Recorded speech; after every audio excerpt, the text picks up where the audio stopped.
I didn't have the pedigree or ideas or skill set to sort of work in any sort of important context. Friends, welcome back to the Brave New Wear Show. My name's Christian.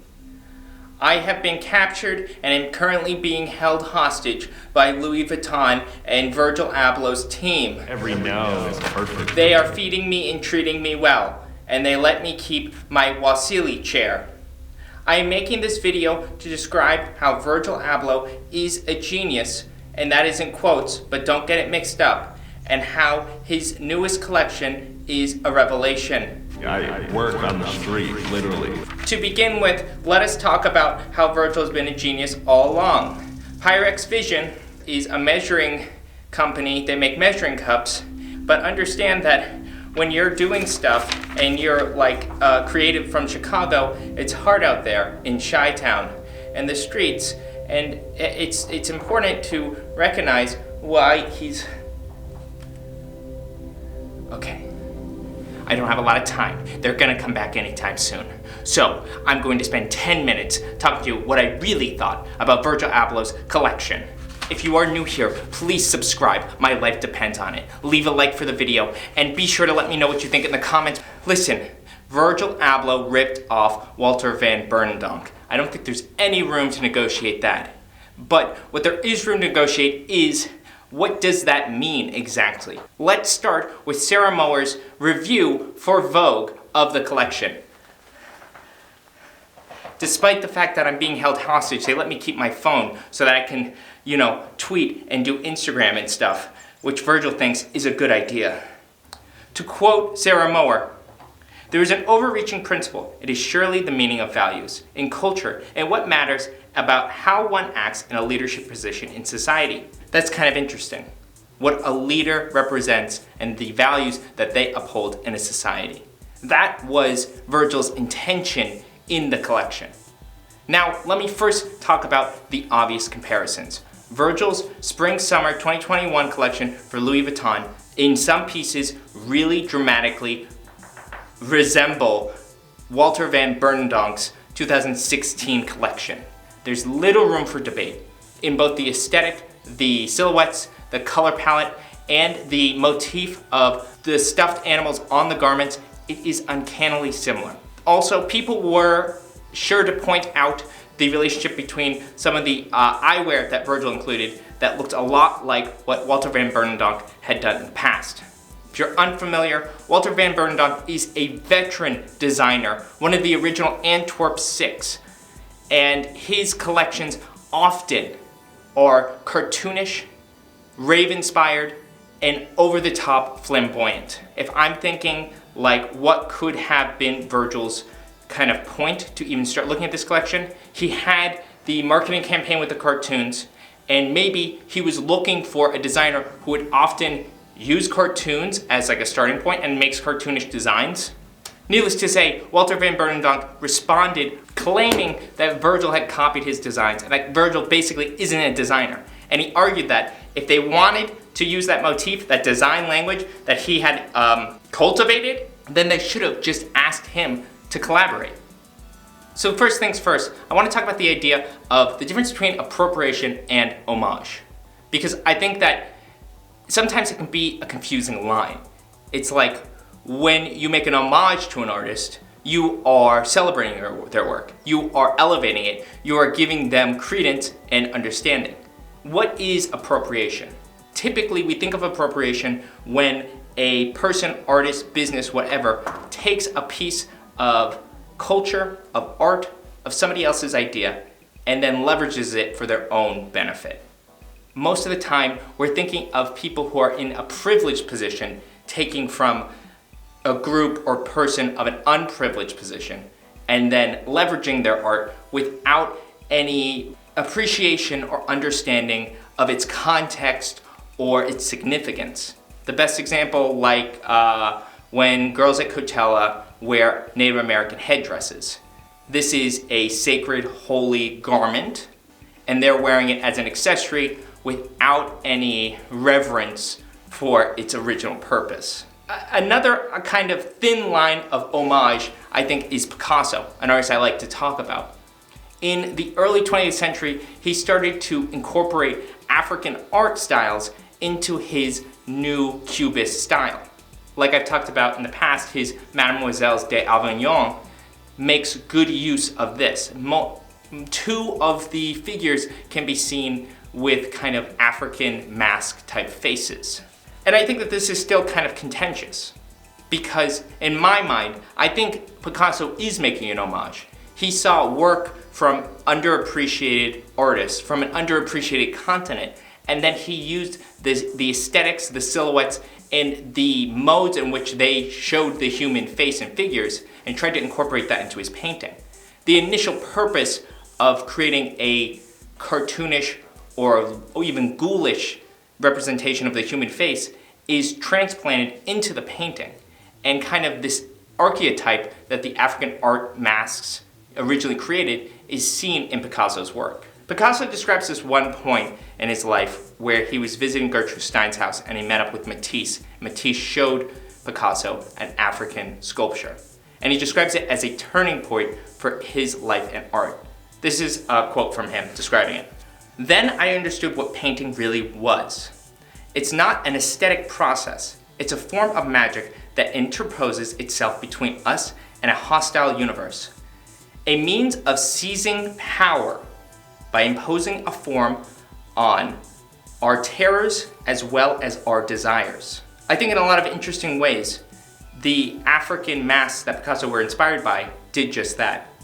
They imposed some kind of meaning on terrors and our delights because they were used for storytelling, and they kind of made the performer have like an archetypical, very understandable form. And he would start to use that idea and those forms in his painting. It's still up for debate, but I want you to remember that phrasing, to impose power. Because we often think of appropriation as people in privilege robbing people who are underprivileged and utilizing that for their own gain. Another question I want to ask is, who is more privileged in this back and forth? Walter van Beirendonck is a member of the Antwerp Six. Among fashion, they are some of the most revered fashion designers of the 20th century. And they arguably played a huge role in shaping modern day fashion. So in our small community, they are huge. They are larger than life, but their influence sometimes really fades outside of this niche circle. Walter van Beirendonck hasn't really ever been carried in major department stores, only a couple of times, and sometimes only in occasions with specific collaborations. So while he's well known among us, he's not very well known among everyone else. Case in point, the New York Times article, the headline said, "Belgian designer claims Virgil copied him." They don't even say Walter van Beirendonck in the headline, which to me indicates that they think it would make more sense to explain who he is. On the flip side, Virgil is one of the most well-known and prominent designers in the world right now, and he holds a position at Louis Vuitton, the largest luxury brand on the planet. He has kind of the end game of designer roles. Even though he's younger and he hasn't been in the game as long, he's arguably much better paid and is known by a lot of people. People outside of fashion still will recognize who Virgil Abloh is. And in all likelihood, his looks are going to sell. So at least in that glance, it does seem like Virgil is a person in a privileged position. He has more power and influence, it would appear. But I think it would be wrong to ignore the fact that Beirendonck is in the traditional position of privilege. He is the traditional elite. He's a white European man who studied at the best school in the field that he works in, and is currently the head of fashion at the Royal Antwerp Academy.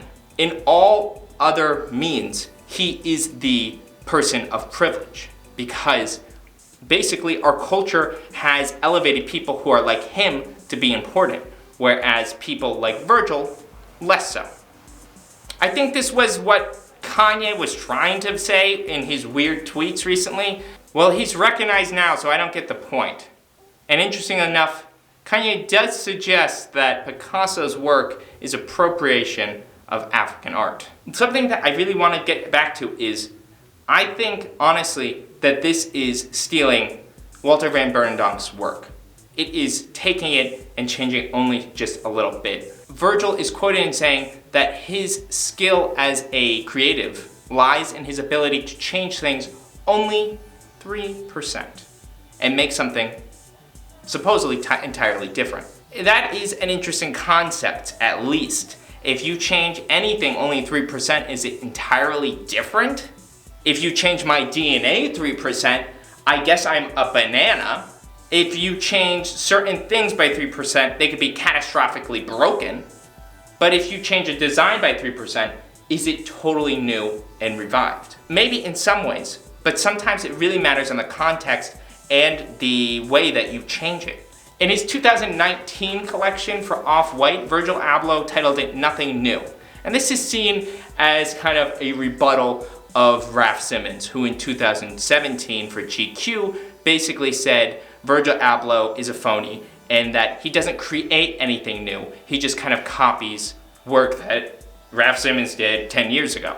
But for the announcement for the collection, Virgil chose to use a painting by Duchamp, which is his Mona Lisa with a mustache. The obvious kind of relationship is him saying that, like Duchamp, Virgil recognized that changing things only slightly and putting them in a different context can mean a very big lead thing. I don't know if I believe this exactly. Like, Duchamp was a Dadaist. His intention with works like the Mona Lisa or his famous urinal sculpture are to point out the absurdity of the art market, in the art world. How the kind of assumed intentions or contexts that are ephemeral and not even there will bring new life to a work if Duchamp says, "This is my piece," and then signs it R. Mutt. On the other hand, Duchamp and Dadaism on the whole is meant to point out absurdity. I don't know if Virgil has ever had that intention or ever really shown that with Off-White or any of the collaborations or collections that he works on. So to compare himself to Duchamp may be a little weak. Does he want to make a point about the industry, about fashion?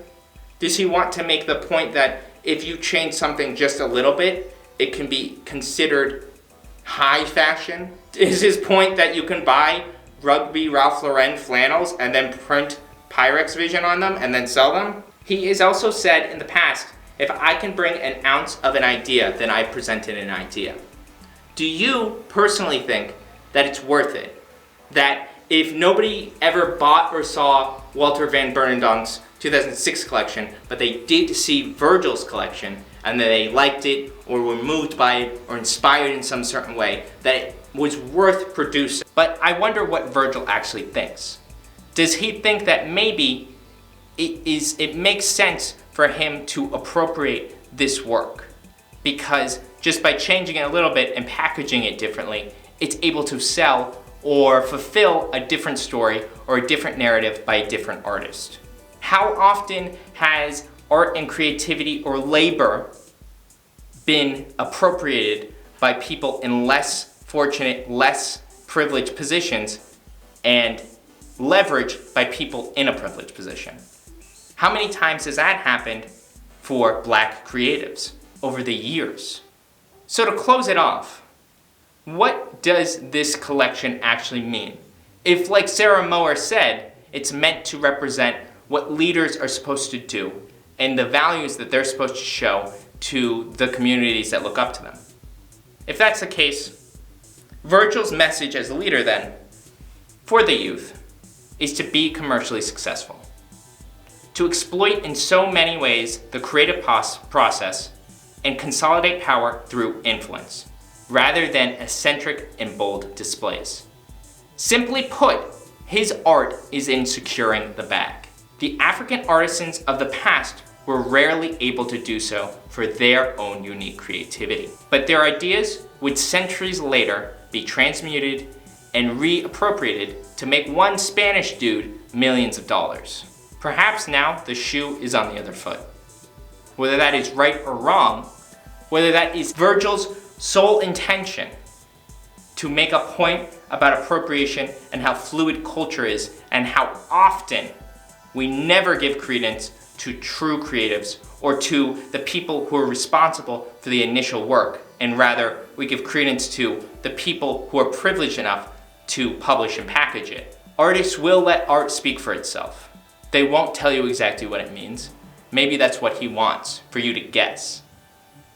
If that could possibly be the case, this collection, which on its face seems so lazy, could be, I guess, brilliant.